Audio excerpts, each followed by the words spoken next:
Tonight is our 11th and the final and concluding lecture in our series on finding God. And before I begin, I'll just take a minute, as my other brothers have just, just echoing them, and express my gratitude to this community and to the management and the various teams. As my dear brothers, the Tijani brothers said, I'm not going to attempt mentioning any particular group or names because I fear I'll miss someone. But for me as well, my primary contact was Mehboob Rai, CUG, the program director, and my deepest appreciation to all of you for having shown such love and kindness. And inshallah, may the mother of Abu Abdullah al-Hussein reward all of you who have served Imam al-Hussein in any form during these last 12 nights. Jazakumullah. If we can have a salawat ala Muhammad wa ala Muhammad. Muhammad wa ala Muhammad. So in continuing with our subject, and as we conclude tonight, the first thing that I want to highlight tonight is that finding God is a practical endeavor.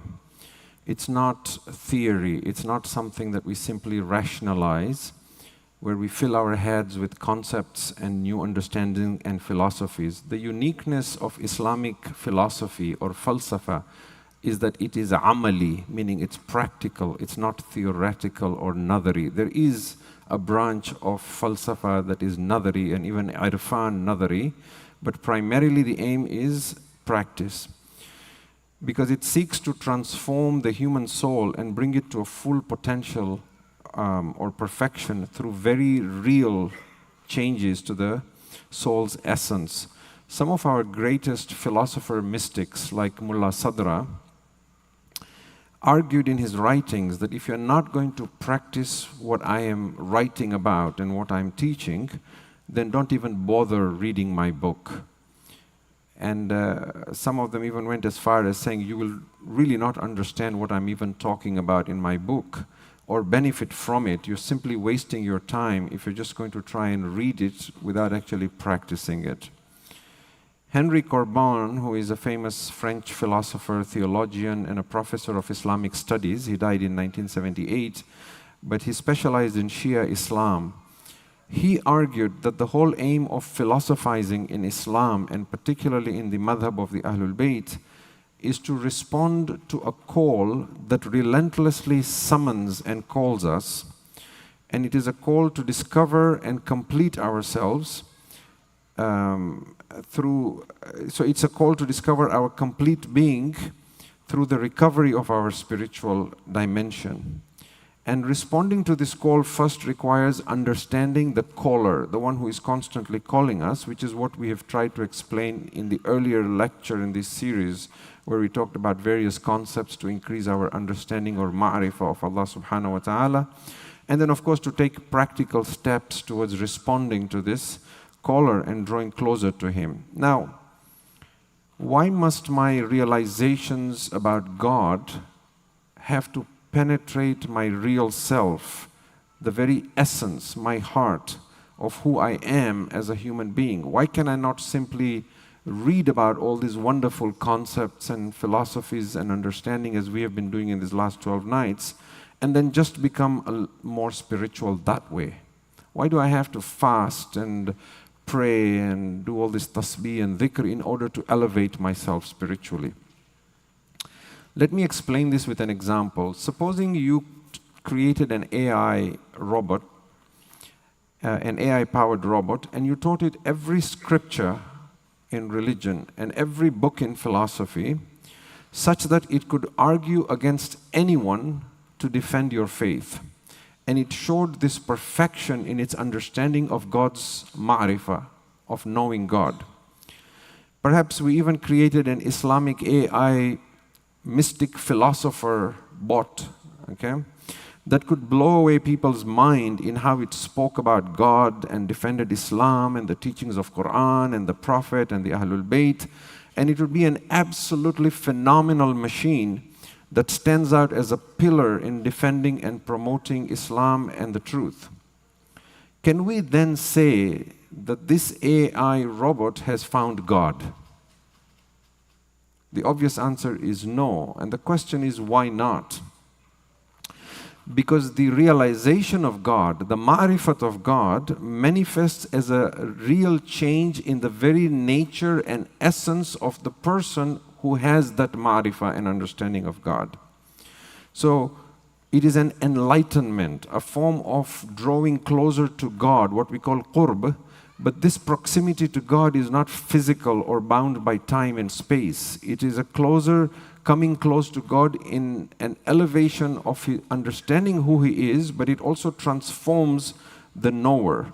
Whereas in the case of the AI entity, no matter how good it has not changed in its very essence and nature of what it is. So its being enlightened will only hold true if we assume that perfection or kamal in knowing God is based on storing knowledge and then simply regurgitating it and repeating it. What we are seeking when we say we are finding God is not simply a knowing of God at a higher consciousness. What we're seeking is a transformation, a spiritual evolution, a becoming of something other than what we were when we first came to the earth and when we were born. Even if outwardly and physically we still look the same human, in our true essence and soul, we want to transform and evolve and become something very different from what we came as when we came into the world. Otherwise, the whole idea of coming to this world is negated. Every child that is born in this world is a new template. But as it lives its life, it becomes something else. It could finish its life becoming an animal, or a devil, or an angel, or something even above that, which is an enlightened being, a perfect human being, one whose company even the angels vie for. Why would angels want to keep our company? I mentioned this the other night, that when we go to Jannah, inshallah, the angels want to keep our company. They protect us, they guide us, they pray for us while we're in this world, they inspire us, they record our deeds, and then in Jannah they keep us company and they serve us as their masters and lords. Now, think about it. When you look at a human's animal nature that we call tabi'ah, there is nothing really that the angels would see as being spectacular and want to look up to us for. First of all, in our physical existence as well, our bodies are filled with impurities, isn't it? Blood and pus and all other kinds of impurities. And then in our character as well, when you look at a human being in its animal nature that they use to survive with fear and greed on a day-to-day basis, what we see is jealousy and anger and laziness and hatred and greed. Why would heavenly angelic beings of light want to serve us and be in our company for all eternity? The thing is that, like us, everything in creation is seeking perfection. You will see that even a bug, even the tiniest ant, even an animal, even a plant, is always trying to seek survival. It's trying to live. It's trying to become better than what it is. There is some level of consciousness in it. And so the angels are the same. They are also seeking an elevation. They are seeking something more spiritual, something higher, the next level that they can go up to. So for them to want to be not only in our company, but to vie with each other to serve us, would require us to become such beings that we are superior to them. If I'm still holding grudges from the past, that someone said something to me or someone did something to me and I cannot let go of it, or if my egoic self simply cannot forgive someone who hurt me, even if they hurt me out of ignorance, then how will I ever evolve and become worthy of the angels looking up to me and seeing me as the means by which they can elevate themselves to higher perfection? When our mystics try and explain this whole idea of transformation, they say to have a vision of reality, the mind must experience a total transformation, of itself. You have to be reborn, but not in any metaphoric sense. You really have to be reborn spiritually. And they argue that a common man who does not have access to these transcendental experiences of reality is like a blind man who relies on a walking stick to find his way. The stick that gives him guidance, this blind man who represents the common man who is not enlightened, that stick represents his mind, his rational faculty, where he's only relying on his mind to arrive at the truth. And the strange thing, says the mystic, is that that very stick that are his eyes, that he believes is the only way to find his way and to find guidance, is actually the very cause of his blindness. Why?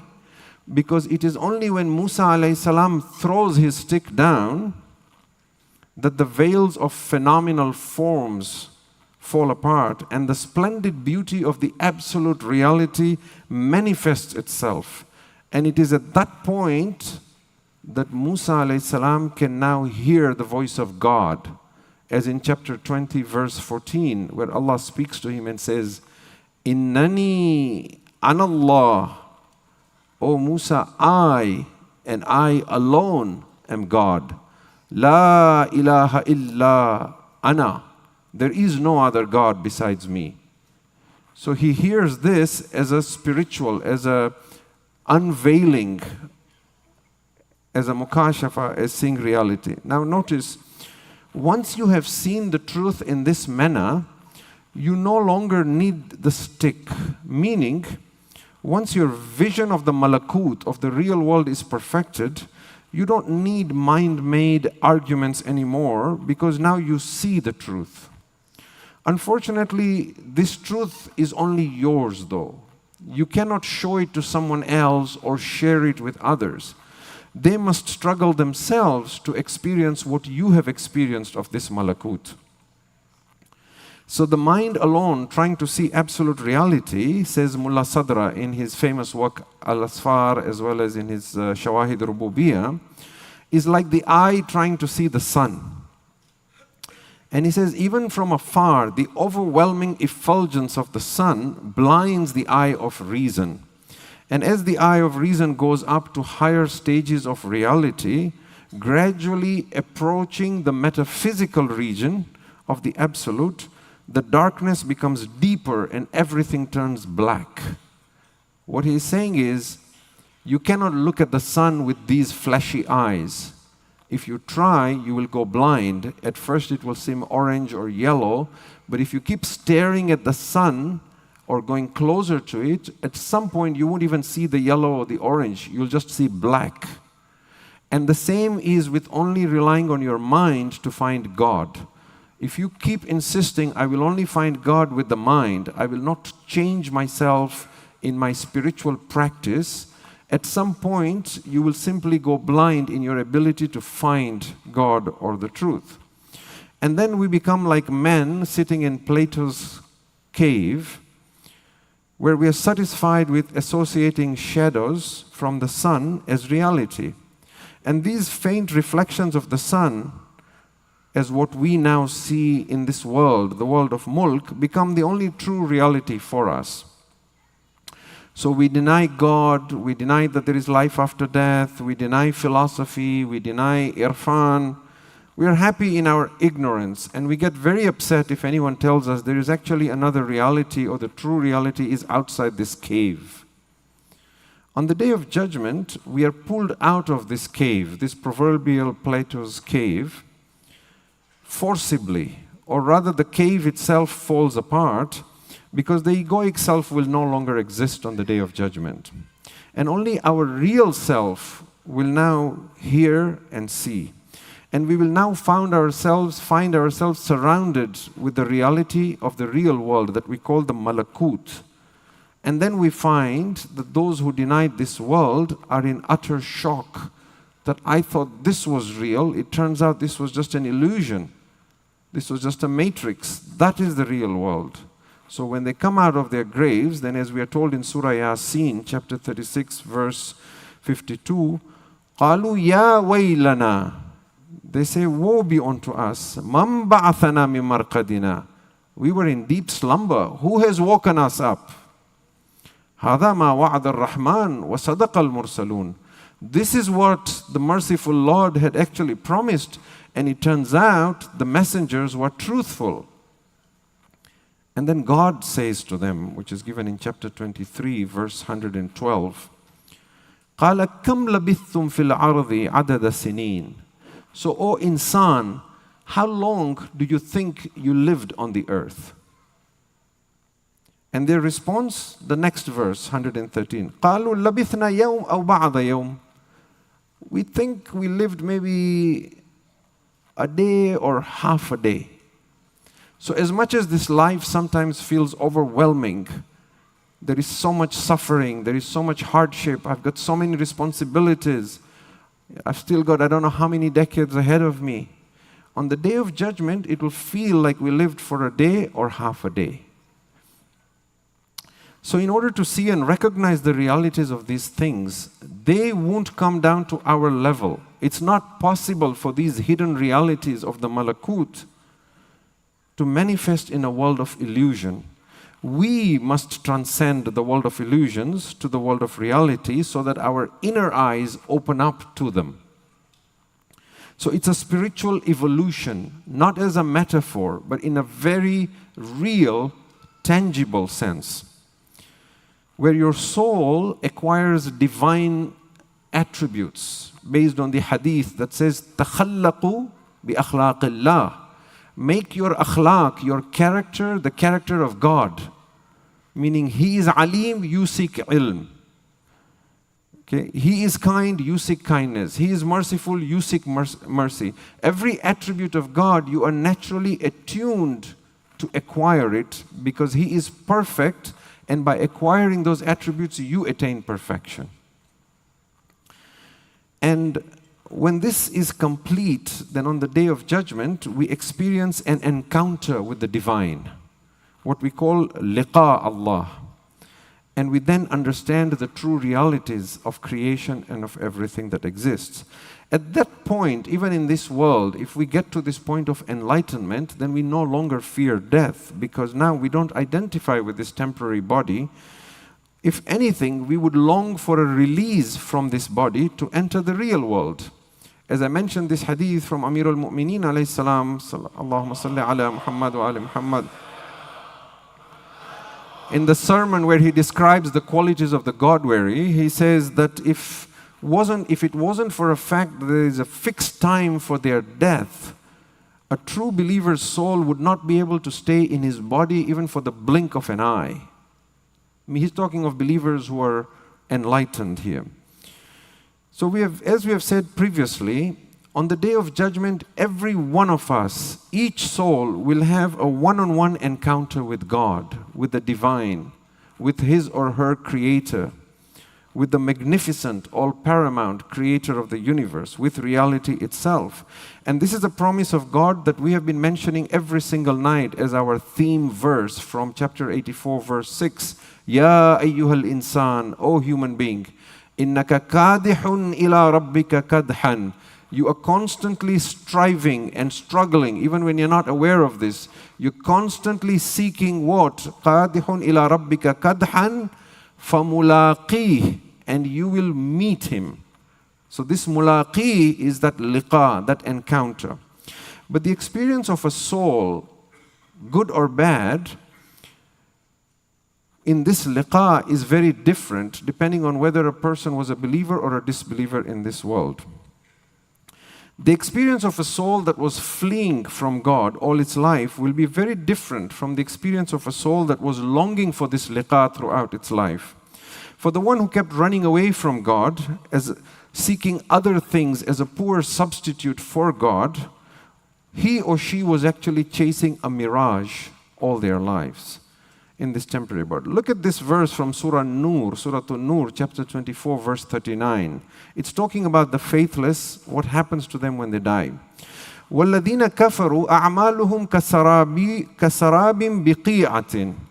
Those who are faithless, their actions, their endeavors, the things they chase in life is like a mirage in an open plain. يَحْسَبُهُ الظَّمْآنُ مَاءً.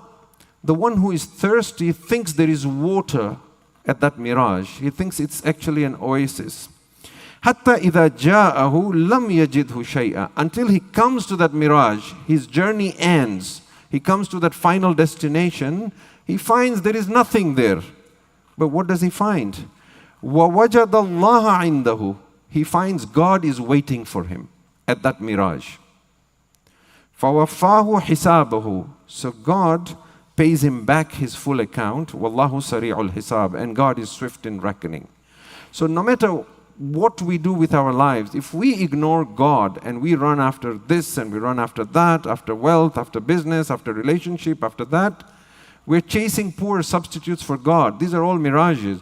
There will come a day when all this will be cut off and we will find that what we were actually chasing was God. And He is waiting for us, and now He will pay us back. On the other hand, the faithful are constantly working towards this liqa, this encounter, this meeting for God. As for example, in chapter 2, verse 45 and 46, where we are told, وَاسْتَعِينُوا بِالصَّبْرِ وَالصَّلَاةِ, and seek help with patience and with prayer. وَإِنَّهَا لَكَبِيرَةٌ إِلَّا عَلَى الْخَاشِئِينَ. And this is very difficult except on those who are humble. Now, who are these humble? The next verse says, الَّذِينَ يَظُنُّونَ أَنَّهُمْ مُلَاقُوا رَبِّهِمْ. These are those who are certain that they're going to meet their Lord. وَأَنَّهُمْ إِلَيْهِ رَاجِعُونَ. And that one day they will return to Him. And again we see in Surah Kahf, the very last verse, chapter 18, verse 110, He says, فَمَنْ كَانَ يَرْجُو لِقَاءَ رَبِّهِ. So whoever amongst you hopes or believes or longs to one day meet his Lord, to have this liqa, فَلْيَعْمَلْ عَمَلًا صَالِحًا. Then let him do good deeds, righteous deeds, but not just deeds in a vacuum. Faith must accompany it. وَلَا يُشْرِكْ بِعِبَادَةِ رَبِّهِ أَحَدًا. And let him not associate anyone with God in working towards that meeting. So we notice first that faith is primary before good actions come in. But then we notice that faith is defined as not associating anyone with God. And that is why the mystics love this other verse in the Quran, which is from chapter 12, Surah Yusuf, verse 106, where Allah says, وَمَا يُؤْمِنُ أَكْثَرُهُمْ بِاللَّهِ إِلَّا وَهُمْ مُشْرِكُونَ. It's a very interesting verse. And most of them do not believe in Allah without associating partners to Him. Here, Allah is not talking about polytheists or disbelievers. He's talking about believers. He's saying most people who believe in God, they still associate partners with God. This is called a hidden shirk, shirk al-khafi, where outwardly we are believers, but in our hearts we are polytheists because our hearts are competing for other things as substitutes for God.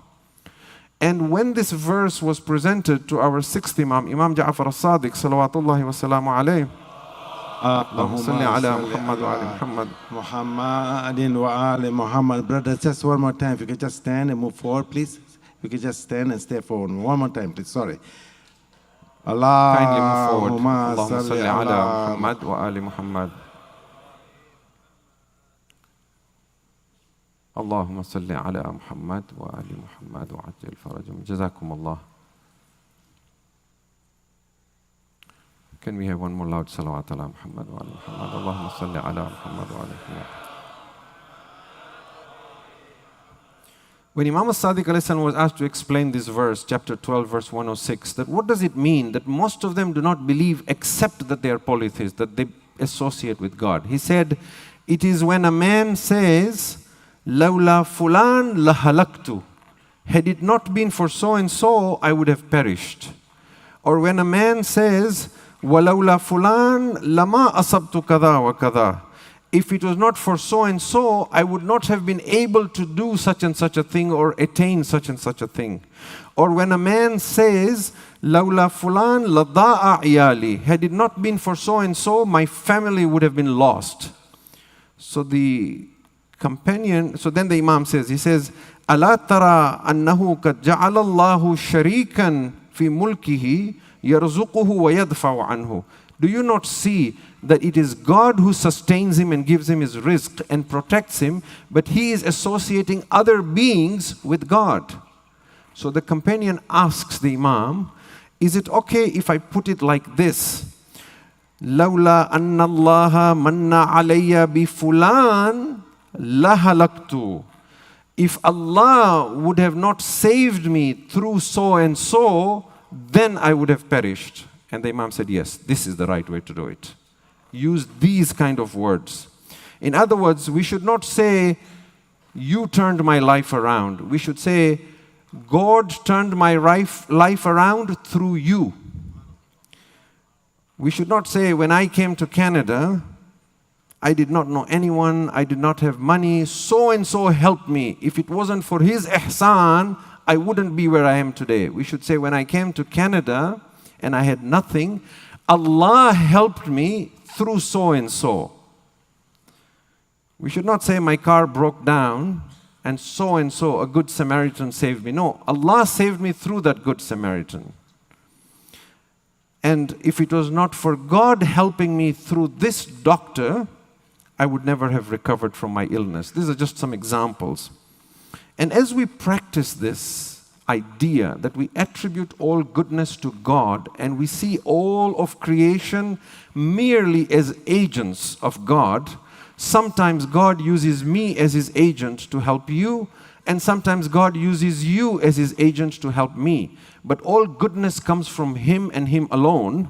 If we begin to practice this, we will begin to deeply realize that it is only God who is our goal and our destination. And finding him is our real purpose in life. Sometimes, as I said, we are his agents, and sometimes others are his agents to helping us. Notice how this mindset, thinking like this, also takes away all notions of jealousy. Because now, why would I be jealous of someone else because they're more learned, or because they're more good-looking, or because they're wealthier, or because they're, stronger? Is it theirs? No. They're only manifesting his knowledge, his beauty, his wealth, his power. Everyone else is only a means. So when anything else becomes more important to us in our lives than God, it is not just a distraction. It competes for our heart to become our God. Which is why, if you look at chapter 25, verse 43, Allah says, أَرَأَيْتَ مَنِ اتَّخَذَ إِلَهَهُ هَوَاهُ. Have you seen him whose desires is his God? And you will find a similar verse in chapter 45, verse 23. Why is it that even after our spiritual striving and finding God, and even if we gain some access to the malakut, we cannot have this direct liqa with Allah in this world? Why does it have to wait until the day of judgment?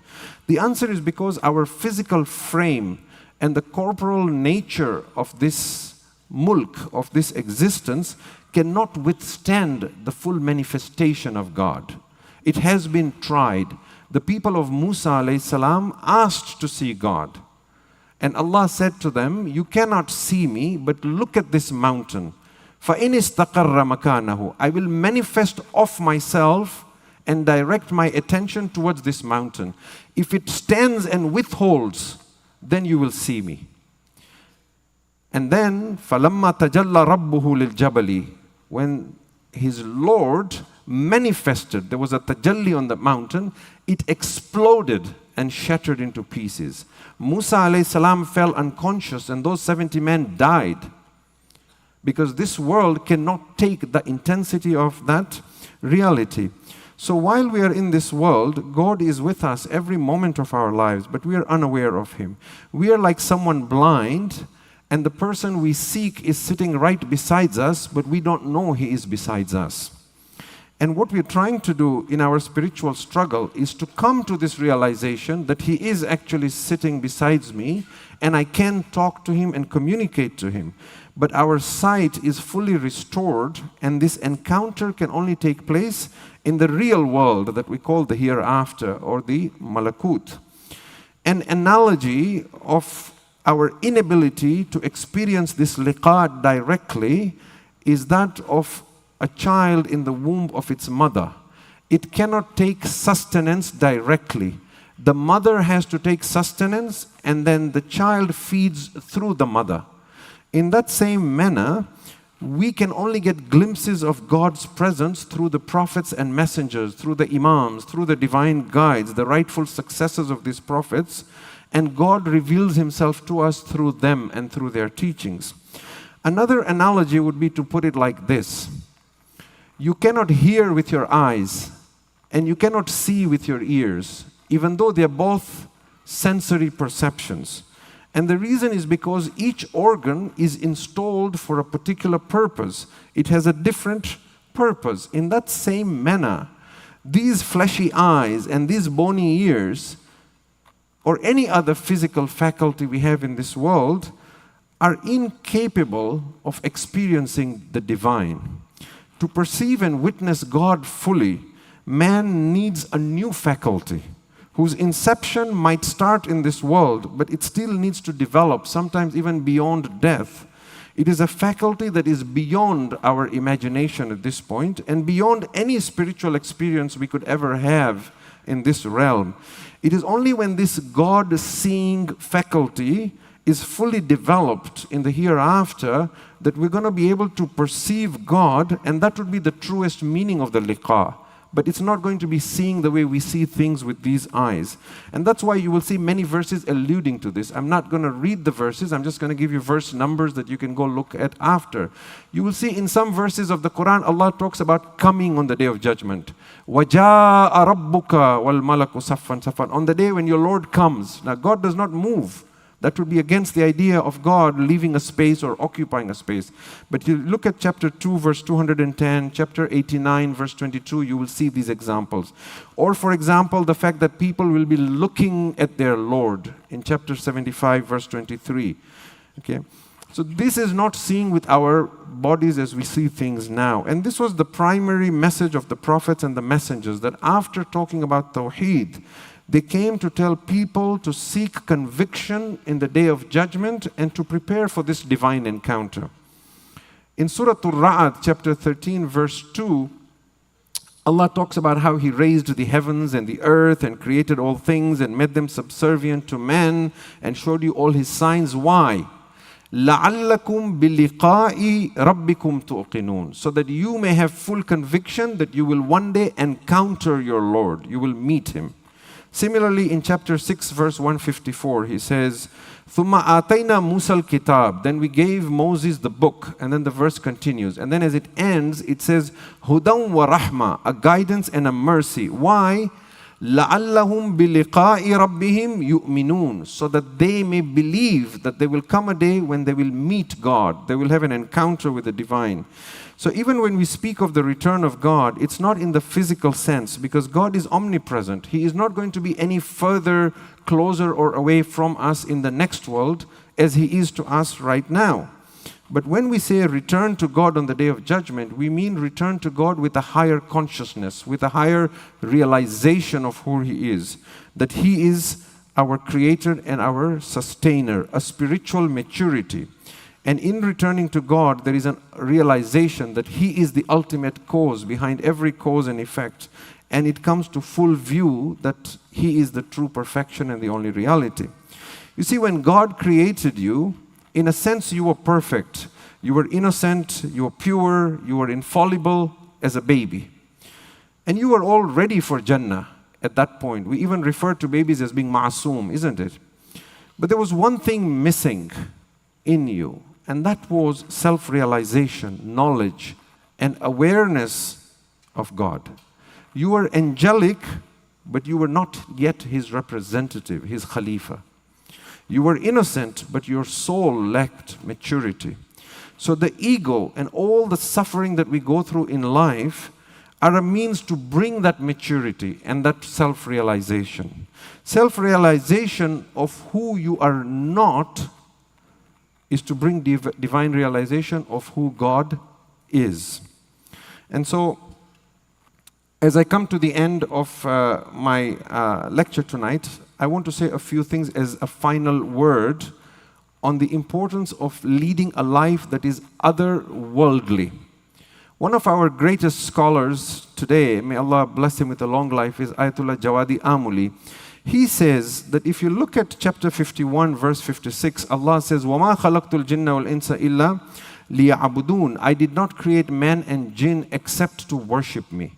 And he then says, if in a 24-hour day you only remember God for 30 minutes, then for 23 hours and 30 minutes, God is constantly calling out to you and telling you, وَمَا خَلَقْتُ وَمَا خَلَقْتُ وَمَا خَلَقْتُ. You're clicking aimlessly on the internet, God is telling you, I did not create you for this.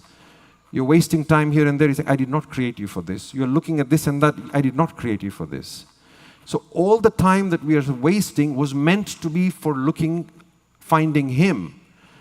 And if we progress to a point where we remember Him 4 hours a day, then for 20 hours a day, God is calling out to us and saying, وَمَا خَلَقْتُ لِهَذَا وَمَا خَلَقْتُ لِهَذَا. This is not why I created you. This is not why I created. He is constantly calling out to us. If we wish to become an enlightened being and a perfect human being before death, our goal should be such that we are worshiping Him 24/7. Because that's the purpose of our creation as given in this verse. So even when we are fulfilling our life's obligation, we're sleeping, we're eating, we're spending time with our family, we're going to work, our hearts should be with Him. Our remembrance should be for Him. Our intention should always be to serve Him. We have the best teachers of Tawheed, as I have been saying in these 12 nights. All we need to do is walk their path. And there is a sermon in Nahjul Balagha, sermon 21, in which Amir al-Mu'mineen alayhi salam says, فَإِنَّ الْغَايَةَ أَمَامَكُمْ. Your goal is before you. وَإِنَّ السَّاعَةَ تَحَدُّوكُمْ مِنْ خَلْفِكُمْ. And the hour of resurrection is driving you from behind. And then he says these words, تَخَفَّفُوا تَلْحَقُوا. Keep light and overtake. Sayyid Radi, who compiled Nahjul Balagha, has a whole explanation for these two words only, how powerful they are if you understood them in Arabic. Keep light in this world and overtake. فَإِنَّمَا يُنْتَظَرُ بِأَوَّلِكُمْ آخِرُكُمْ. Because the last ones of you, are being awaited by the first ones for the Day of Judgment. They have gone ahead of you, they're just waiting for us. Once the number of souls that God decreed to be created have come and gone, it is then, as they put it, show time. Now, these words, keep light and overtake, are worth their weight in gold. If there is anything worthy of being written and pasted in front of our desks so that we see it every day before us, it is these words of Amir al-Mu'mineen. Keep light and overtake. The reason we pressure our children to succeed in worldly matters is because we are worried they shouldn't suffer later in life. And that's just for a few decades. But what about them suffering for all eternity if they fail to evolve spiritually? It turns out we don't believe the hereafter is as important as this world. Otherwise, what else could it be? Supposing I have two friends, who will I be closer to? Supposing I have two subjects at school, which one will I study more passionately? Supposing I play two sports, which one will occupy me more? Supposing I have two jobs, which one will I give more attention to? Supposing I have two illnesses, which one will be more urgent for me? Of course, the one that is more precious, more dear, more serious, more urgent, more important to me, isn't it? So if this world and the hereafter are to be placed before me, which one is more important and more dear to me? Our actions and what we do from the time we wake up to the time we go to bed speaks for itself. So let each one of us be a judge for himself. And on the Day of Judgment, the day of liqa, Allah will say to us, to each one of us, to you and to I had a covenant and a pact with you. I was going to read this pact and covenant, but in the interest of time, I won't. You could go look it up yourself. It's Surah 7, verse 172 and 173. But Allah will say to us, I made a pact with you and a covenant with you before I sent you to this world. And I asked you to do only one thing while you are in exile. I wanted only one thing from you. What was it? Find me. Come, find me. Where will I be? I will be sitting right beside you every time you remember me. Ana jalisun man dhakarani. As soon as someone remembers me, I'm sitting right beside him, waiting for him to empty his heart of everything else so that I may take my rightful place in his heart, because the heart of a believer is my throne. So no matter what your physical disability, no matter what your financial circumstance, no matter what your family and background, this is the one thing God will ask you. How did you fail to find me? And so, if anyone asks you, if you had to summarize this entire series of lecture over 11 nights, what would it be? Your answer should be, the purpose of life is to find God. And then if anyone asks you, so how should we go about finding God? Your answer should be, keep light and overtake. وآخر دعوانا أن الحمد لله رب العالمين وصلى الله على سيدنا محمد وعلى آل بيته الطيبين الطاهرين اللهم صل على محمد وآل محمد وعجل فرجهم صلى الله وسلم عليك يا أبا عبد الله روحي وأرواح العالمين لك الفداء يا ليتنا كنا معكم سيدي فنفوز فوزا عظيما. Until last night, we were crying for Hussein alayhi salam and his ashab and his ansar and his children. From tonight, we begin crying for Imam as-Sajjad alayhi salam and Zainab alayhi salam and the women and children of the Ahlul Bayt alayhi salam. Just as Aba Abdullah was the warith of the Anbiya, the heir to all the prophets and their message, so was Imam as-Sajjad. And he and Sayyidah Zainab, in fact, saved Imamat. If you think about how Imam as-Sajjad fell sick and was so ill that he was unable to go to fight, that itself is a miracle. That itself is proof of Imamat.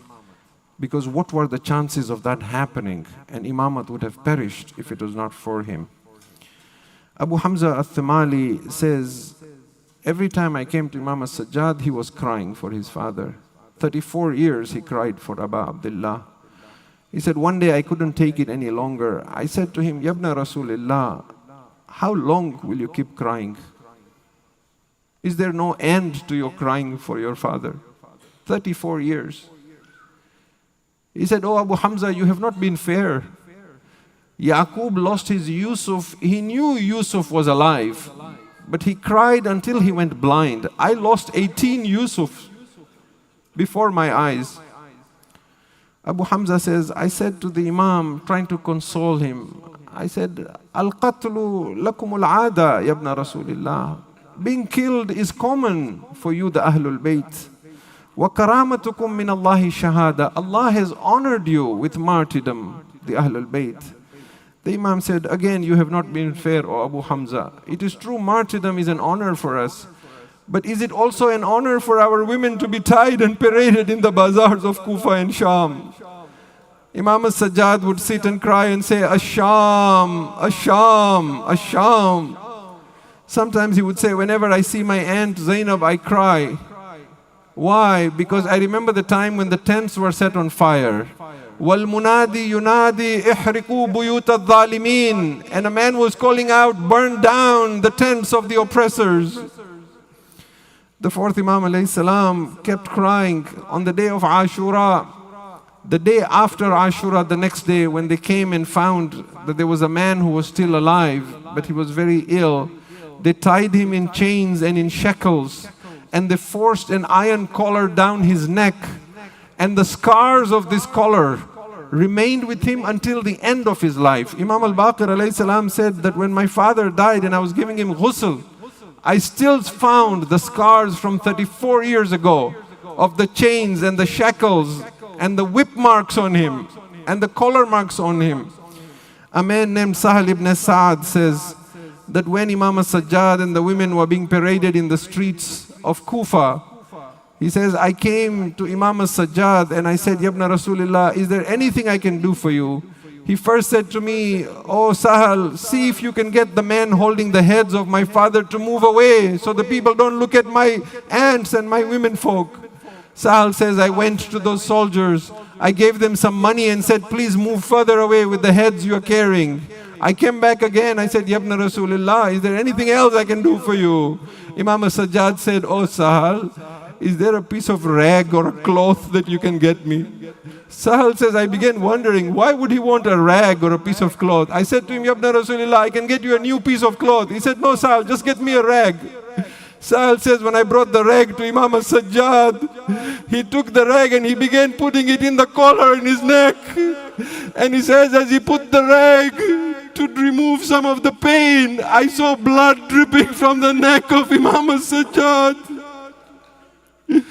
On the day after Ashura, Umar ibn Sa'd and Shimr al-Jawshan, they gathered the army. They said, "We are leaving for Kufa."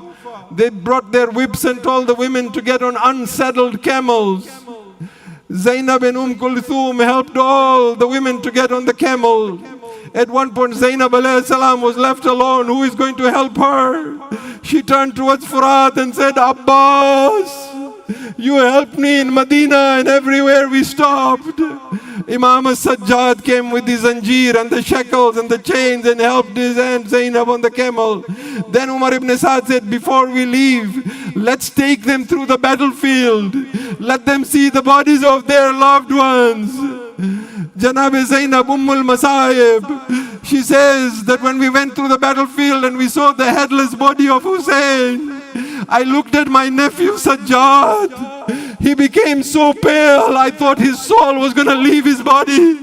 I had to find a way to distract him so he does not die. I threw myself from the camel. While her hands were tied, I cried out, "Wa Husaina, Wa Madluma." This qafila came out that same day towards Kufa. They reached outside Kufa, it was already dark. Umar ibn Sa'd sent a message to Ibn Ziyad and said, "Oh Ibn Ziyad, we have arrived, shall we come in?" He said, "No, do not come in. We are decorating the city. We shall have a parade the next day." This was the same Kufa when Imam Ali was there and Imam al-Hasan had brought Zainab. When he was outside Kufa, he messaged Imam Ali and said, "I have arrived, I am outside Kufa." Amir al-Mu'mineen had said to Imam Hassan, "Oh Hassan, do not bring Zainab right now. It is daytime. Wait for the night and then bring my daughters in the cover of the night."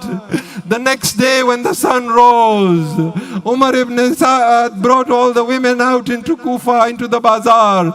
As they went out into the bazaar, some were throwing stones and some were pouring hot water on the Ahlul Bayt. Some were throwing dates at the children of the Ahlul Bayt. Zainab and Kulthum were crying out, "Oh people, as-sadaqatu alayna haram." Habiba was in her house. Her maid came and said, "Oh Habiba, there is a strange tamasha outside in the bazaar." Habiba said, my mistress Zainab had told me never see a tamasha of prisoners. I will not go out and look. The maid said, "But oh Habiba, this is a very different group of prisoners. There is a lady saying, as-sadaqatu alayna haram." The heart of Habiba began beating faster. There is only one family in the world for whom sadaqah is haram. She came out and said to her maid, "Show me which lady is saying sadaqah is haram on us." The maid pointed out Zainab to Habiba. Habiba came to Zainab and said, "Oh lady, where are you from?" She said, "I am from Medina." Habiba began wondering, who is this lady? Which mahalla are you from? "I am from the mahalla of Banu Hashim." Habiba began saying, "Would you happen to know Hussein ibn Ali?" Zainab looked up at Habiba. Habiba, you did not recognize Zainab. Hussein's head is on the spear, reciting Quran. You do not need to go to Medina for the ziyarat of Hussein now. Wa Husseina, wa Ghariba, wa Madluma.